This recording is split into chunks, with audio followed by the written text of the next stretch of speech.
Assalamualaikum warahmatullahi wabarakatuh. Nama saya Siti Husnul Khotimah, NPM 2021010124, Prodi Hukum Keluarga dari kelas E dengan dosen pengampu Bapak Hervin Yogi Pradikta, MHI. Di sini saya akan menjelaskan mengenai sifat dan karakteristik hukum Islam. Yang pertama, sempurna. Sempurna artinya utuh, lengkap segalanya. Kesempurnaan hukum Islam atau syariat dapat dilihat dengan diturunkannya syariat Islam dalam bentuk yang umum dan mengglobal permasalahannya, kecuali hal-hal yang bersifat langgeng nas memuat prinsip-prinsip hukum terperinci, konkret, dan teknis. Misalnya masalah peribadatan, perkawinan, perceraian, dan warisan yang diterangkan secara terperinci. Syariat Islam dapat benar-benar menjadi petunjuk universal dengan bentuk yang umum dan global tersebut.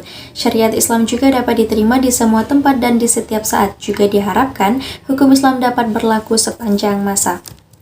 Yang kedua, elastis. Sifat dan karakteristik hukum Islam yang kedua yakni elastis, mudah diubah bentuknya dan mudah kembali ke bentuk asal, lentur dan luas. Keelastisannya mencakup di segala bidang kehidupan manusia, baik jasmani maupun rohani, baik mengenai hubungan manusia dengan Tuhannya maupun hubungan interaksi sesama manusia, juga tuntunan mengenai kehidupan manusia di dunia dan akhirat. Hukum Islam memerhatikan segala aspek kehidupan manusia, baik di bidang muamalah, ibadah, jinayah, siasah, dan bidang-bidang lainnya. Namun segala aturan yang diatur oleh hukum Islam itu tidak berarti pula menjadikan hukum Islam memiliki dogma yang kaku atau beku, keras, dan memaksa. Nas membuka peluang untuk memanfaatkan akal guna berijtihad dan memilih cara-cara yang paling sesuai bagi pelaksana dan sesuai pula dengan keadaan. Yang ketiga yaitu universal. Universal atau alami berarti umum, berlaku untuk semua orang atau untuk seluruh dunia, bersifat melingkupi seluruh dunia. Ini berarti hukum Islam itu tidak dibatasi oleh lautan maupun batasan suatu negara. Bukti yang menunjukkan bahwa hukum Islam itu mempunyai sifat universal atau tidak harus dikembalikan kepada Al-Quran. Universal hukum Islam ini dinyatakan oleh Al-Quran sendiri yang berbunyi, dan tidaklah kami Allah mengutus kamu Muhammad melainkan untuk menjadi rahmat bagi semesta alam. Quran Surat Al-Anbiya ayat 107.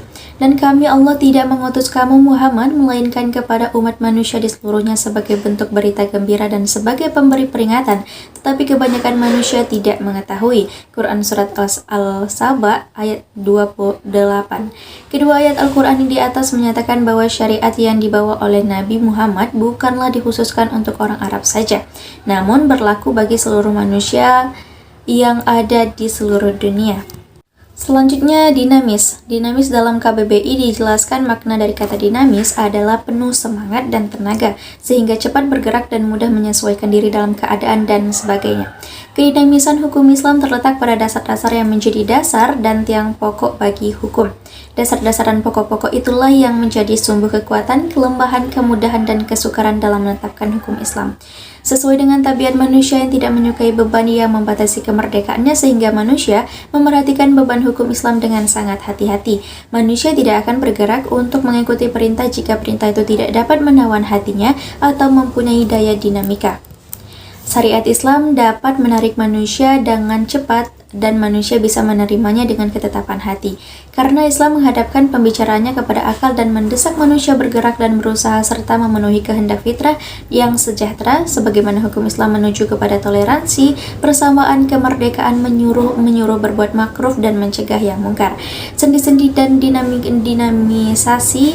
sendi-sendi dari kedinamisan hukum Islam adalah: 1. Meniadakan kepicikan, 2. Menyedikitkan tukfas, yang ketiga mensyariatkan hukum dengan cara berangsur-angsur, keempat memerhatikan kemaslahatan manusia, dan kelima mewujudkan keadilan yang merata.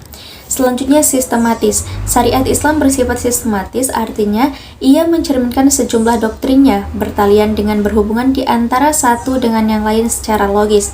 Beberapa lembaganya saling berhubungan satu dengan yang lainnya. Perintah sholat di dalam Al-Quran selalu diiringi dengan perintah menunaikan zakat. Perintah untuk makan dan minum diiringi dengan kalimat tetapi jangan berlebih-lebihan.